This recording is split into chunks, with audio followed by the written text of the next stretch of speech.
నామమునకు మహిమ కలుగును గాక. కీర్తనలు 18:39 చరణం చదువుకుంటున్నాము. యుద్ధమునకు నువ్వు నన్ను బలము ధరింపచేసితివి, నా మీదకి లేచి వారిని నా క్రింద అణచివేస్తివి. ఇది దావీదు భక్తుని యొక్క సాక్ష్యం. ఇది అతడు ఎటువంటి యుద్ధములు చేసినా వాటిలో విజయం పొందినవాడే కానీ అపజయం పొందినవాడు కాదని మనం గమనిస్తున్నాం. ఇలాంటి విజయం అతనికి ఎక్కడి నుంచి వచ్చింది? వచ్చిందంటే కీర్తనలు 18 మొదటి వాక్యాల్లో మనం గమనిస్తే, యెహోవా నా బలమా, నేను నిన్ను ప్రేమించుచున్నాను. యెహోవా నా శిలము, నా కోట, నన్ను రక్షించువాడు, నా కేడెము, నా రక్షణ శృంగము, నా ఉన్నత దుర్గము, నా దేవుడు, నేను ఆశ్రయించుచున్న నా దుర్గము అని చెప్తున్నట్లుగా మనం చూస్తున్నాం. దేవుడే ఆయనకి బలముగా ఉండి ఆయనకి యుద్ధంలో బలమిచ్చి జయము చేసినట్టుగా మనం చూస్తున్నాం. అతడు అనేకమైన యుద్ధములు చేసినప్పటికీ దేవుడు అతనికి తోడుగా ఉండి విజయం ఇచ్చాడు. ఎందు నిమిత్తం అంటే అతని బాల్యము నుంచి దేవుడిని ఆశ్రయించినట్లుగా మనం చూస్తున్నాం. మనమైతే బాల్యము నుంచి కూడా దేవుడిని ఆశ్రయించే వాళ్ళు చాలా తక్కువ మంది ఉంటారు. వారి వీరికి పెద్దవారు అవుతుండే మనం వారికి నేర్పిస్తున్నప్పటికీ పిల్లలు ఎక్కువగా దేవునిలో ఇంట్రెస్ట్ చూపించరు. వాళ్ళు లోకం వైపు ఆశ కలిగి ఉంటున్నట్టుగా మనం గమనిస్తున్నాం. ప్రియమైనటువంటి దేవునిలారా, అతడు ఎవరు చేయలేనటువంటి అనేకమైన కార్యములు చేసినట్టు గ్రంథంలో మనం గమనిస్తున్నాం. మరి ఇశ్రాయేలీల సైన్యమునకు ఎదురు నిలిచినటువంటి ఫిలిస్తీయుల సైన్యంలో ఉన్నటువంటి గొల్యాతును చంపటానికి ఎవరికి ధైర్యం చాలలేదు. అతడు 39 రోజులు సవాలు చేశారు ఇశ్రాయేలీలతో. మీలో ఎవడైనాను యుద్ధం చేస్తే నేను అందరితో చేయను, ఒకరితోనే చేస్తాను. మీలో ఎవడైనా యుద్ధం చేసి నాతో యుద్ధం చేసేవాడు ఎవడైనా ఉంటే రండి, వాడితో నేను యుద్ధం చేస్తానని ఛాలెంజ్ వేసినప్పుడు ప్రతిదినము వారు వెనక పారిపోయినట్టుగా చూస్తున్నాం.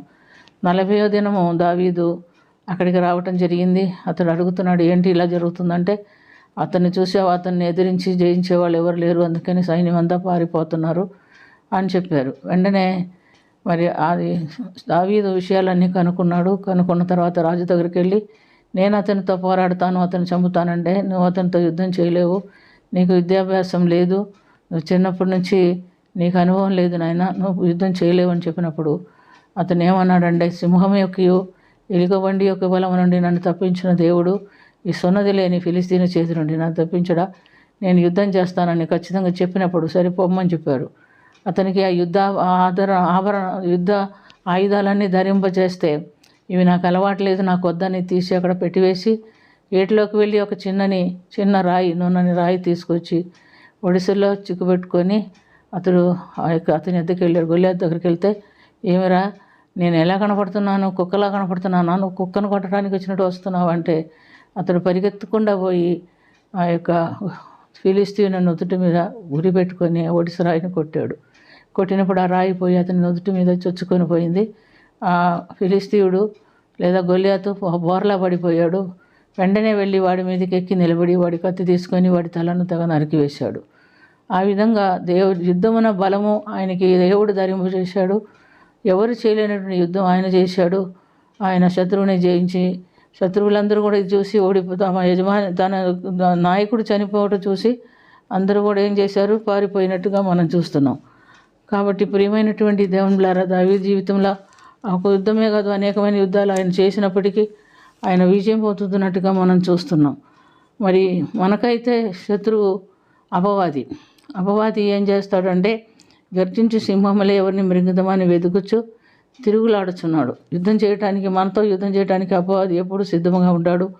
మన దేవుని బిడలమైతే మనల్ని ఎక్కడ పడగొట్టాలి, ఎలా నశింపు చేయాలి, అనేకమైన ఉపాయములు వాడు పన్నుతాడు. ఎలా పన్నుతాడంటే, ప్రార్థనలో ఉండేవారికి ప్రార్థన లేకుండా చేస్తాడు, అన్నిటి ప్రార్థన అనుభవం ఉండే వాళ్ళకి అది లేకుండా చేస్తాడు, విశ్వాసంలో ఉండేవారు విశ్వాసంలో నుంచి పడగొట్టేస్తారు, ఆరాధనలో ఉండేవారు ఆరాధన లేకుండా చేస్తాడు. రకరకాలుగా అపవాది మనతో పోరాడుతూ ఉంటాడు. కనపడని పోరాటం అని మనం గుర్తుంచుకోవాలి. కాబట్టి ఇట్టి పోరాటములు అన్నిటిలో మనకు బలం ధరింపజేస్తాడు దేవుడు. మనం అడిగితే దేవుడు మనకు బలం ఇస్తాడు.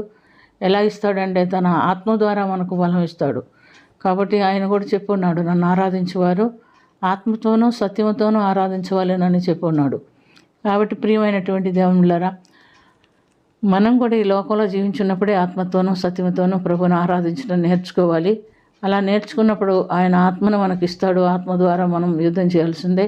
అప్పుడు మనం కూడా ఏం చెప్తాము, యుద్ధము యెహోవాదే, మేము కాదు యుద్ధం చేసేదని చెప్పుకోగలుగుతాం. కాబట్టి దేవుడు ప్రతి విధమైనటువంటి అపవాది క్రియల నుంచి మనల్ని విడిపించాలంటే వాక్యానుసారమైన జీవితము, పరిశుద్ధాత్మ అభిషేకము మనలో ఉండాలని వాక్యం మనకు తెలియవరుస్తుంది. దాని ప్రకారంగా యేసు ప్రభు నికోదేముతో చెప్పిన మాట ప్రకారంగా ఒకడు క్రొత్తగా జన్మిస్తే తప్ప దేవుని రాజ్యంలో ప్రవేశించలేము అని చెప్పాడు.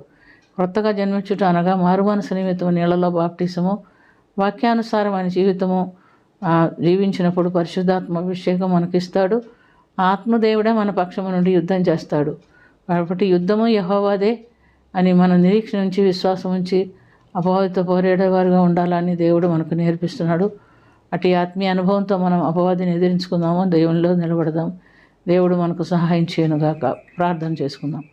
ప్రేమ కలిగిన తండ్రి, కృప కలిగిన ప్రభు, అపవాదిని ఎదిరించుటకు మాకు శక్తి దయచేయండి ప్రభు. మా మట్టుకైతే మేము నిలబడలేము, కానీ తండ్రి నువ్వు కృప చూపించి దయ చూపించి మమ్మల్ని నిలబెట్టుకోమని అడుగుతున్నాం.